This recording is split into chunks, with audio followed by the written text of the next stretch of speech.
रूस ने यूक्रेन पर 1000 किलोमीटर दूर अपने इलाके अस्तराखान से मिसाइल दाग दिया। रूस की जानिब से यूक्रेन पर इंटरकॉन्टिनेंटल बैलिस्टिक मिसाइल से हमला तारीख में पहली बार किया गया है। रूस ने यूक्रेन पर बैनुल बरा आज़मी बैलिस्टिक मिसाइल का तजर्बा किया, जो तकरीबन 6 दहाई कबल इसके तैयार किए जाने के बाद इसका पहला जंगी इस्तेमाल है। इसके अलावा रूस ने यूक्रेन के इलाके डेनेप्रो को निशाना बनाने के लिए multiple independent target able re entry vehicles technology का इस्तेमाल किया, जो इस टेक्नोलॉजी का भी पहला इस्तेमाल है। ICBM की रेंज 5500 किलोमीटर से ज़्यादा है और ये जौहरी, कीमियाई और हयातियाती वॉरहेड ले जाने के लिए बनाए गए हैं।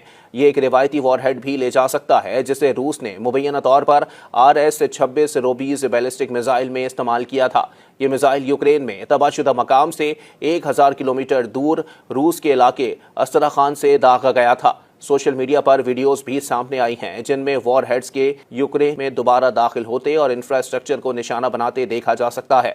रूस ने ICBM हमले से मुताल्लिक तबसरा करने से इनकार कर दिया है, ताहम यूक्रेन ने इसके इस्तेमाल की तस्दीक की है। यह तजर्बा प्यूटन की जानिब से जौहरी नजरिए में तब्दीलियों पर दस्तखत के एक रोज बाद किया गया है। इस नजरिए में की जाने वाली तब्दीलियों में कहा गया है कि किसी जौहरी रियासत की हिमायत याफ्ता गैर जौहरी रियासत की जानिब से किए जाने वाले हमले को रूस उस पर मुश्तरका हमले के तौर पर देखेगा। हाल ही में अमेरिका ने यूक्रेन को रूस में दाखिल होने के लिए तवील फासले तक मार करने वाले ATACMS मिसाइल इस्तेमाल करने की इजाजत दी है। रूबीज एक ठोस ईंधन वाला ICBM है, जो MIRV टेक्नोलॉजी से लेस है। इसे 2011 में तैयार किया गया था और 2012 में कामयाबी के साथ तजर्बा किया गया था, जिसने लॉन्च साइट से 5800 किलोमीटर दूर हदफ को निशाना बनाया था। रूस ने यूक्रेन पर 1000 किलोमीटर दूर अपने इलाके अस्तराखान से मिसाइल दाग दिया। रूस की जानिब से यूक्रेन पर इंटरकॉन्टिनेंटल बैलिस्टिक मिसाइल से हमला तारीख में पहली बार किया गया है।